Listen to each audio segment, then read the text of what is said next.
Chapitre 14, énergie mécanique. Chapitre 14, énergie mécanique. TP, étude énergétique d'une chute.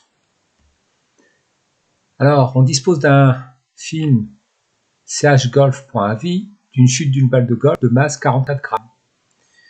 Nous allons relever les coordonnées du centre de gravité de la balle au cours de la chute à l'aide d'un logiciel de pointage tel qu'Avimeca et les exporter sur un tableur.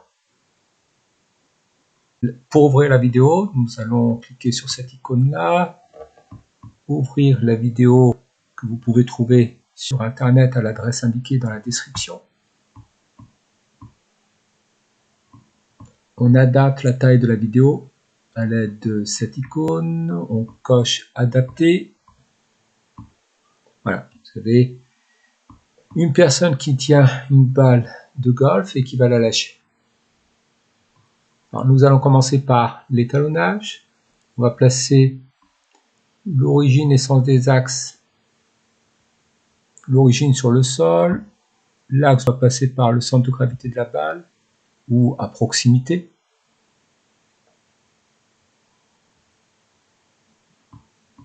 Le sens de l'axe vertical vers le haut.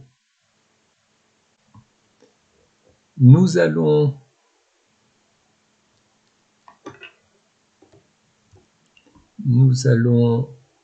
déterminer l'échelle.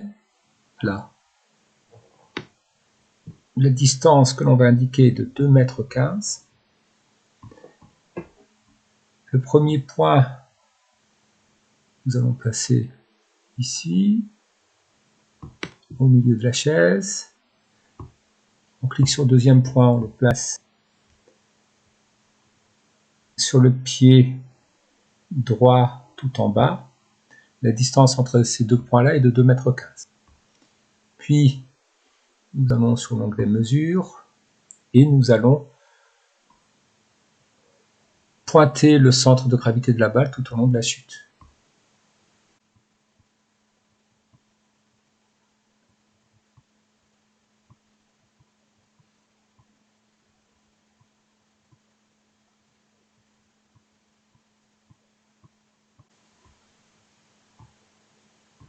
Là, je m'arrête à 0,76 secondes à l'image numéro 21 de façon à ne pas avoir le rebond. On exporte les mesures à l'aide du presse-papier, l'icône presse-papier. On choisit tabulation, OK. On ouvre Excel, on ouvre un tableur et on colle tout en haut à gauche sur la cellule A1 le résultat des mesures. Petit 2, nous allons voir comment déterminer la vitesse de la balle au cours de la chute. Pour cela, nous allons utiliser les fonctionnalités du tableur. Donc dans la colonne D, je vais créer la variable vitesse, V, l'unité est en mètres par seconde. La balle a été lâchée sans vitesse initiale, donc à l'instant 0, la vitesse de la balle vaut 0. Alors dans la cellule D5, on écrit égal Y4 moins Y5 divisé par, entre parenthèses, A5 moins A4. On va copier-coller la formule en cliquant sur le bas à droite de la cellule, en restant cliqué, en tirant vers le bas. Alors, pour déterminer la vitesse V de la balle de golf, nous avons utilisé la relation variation de l'ordonnée sur variation de temps. On a donc noté dans la cellule D5 C4 moins C5 divisé par A5 moins A4. Bilan des forces. Faire le bilan des forces extérieures appliquées à la balle. Ici, la balle étant en chute libre, elle est uniquement soumise à son poids. Les forces de frottement dues à l'air sont négligeables. Grand 3, étude énergétique. L'énergie cinétique d'un point matériel de masse petit m se déplaçant à la vitesse v vaut EC est égal à 1/2 de la masse fois la vitesse au carré. Un point matériel de masse m à une altitude y possède une énergie potentielle de pesanteur EP égale M fois G fois Y, où G est l'intensité du champ de pesanteur. L'énergie mécanique d'un point matériel est la somme de l'énergie cinétique et des énergies potentielles. EM est égal à EC plus EP. Tracer les courbes représentant l'énergie cinétique, l'énergie potentielle et l'énergie mécanique en fonction du temps et commenter. Nous allons, dans la colonne E, créer l'énergie potentielle de pesanteur. L'unité est le joule. Alors, la formule à rentrer en E4, c'est la masse égale la masse, donc 0,044, puisqu'il faut exprimer la masse en kilogrammes, fois petit g 9,81, fois y, donc C4. On fait rentrer. On crée dans la cellule F2 l'énergie cinétique. Elle s'exprime en joules.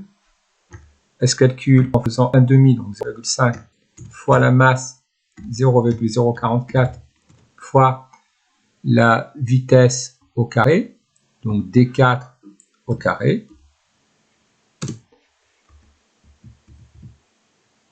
On crée l'énergie mécanique, toujours en joules. L'énergie mécanique est la somme des énergies cinétiques et potentielles, donc on met égal E4 plus F4. On sélectionne les trois cellules et on copie-colle les formules vers le bas.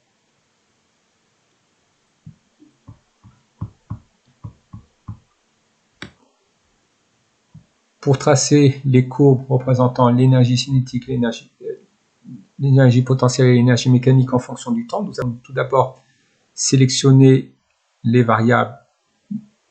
Nous allons sélectionner les données du temps.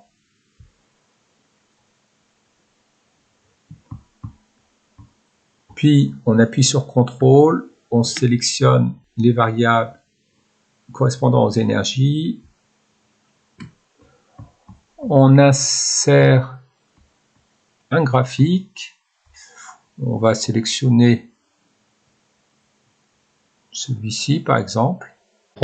La courbe en orange représente l'énergie cinétique en fonction du temps. La courbe bleue représente l'évolution de l'énergie potentielle en fonction du temps et la courbe grise, l'évolution de l'énergie mécanique au cours du temps. Nous voyons qu'au cours de la chute, l'énergie potentielle diminue alors que l'énergie cinétique augmente. En fait, l'énergie potentielle de pesanteur est convertie au cours de sa chute en énergie cinétique.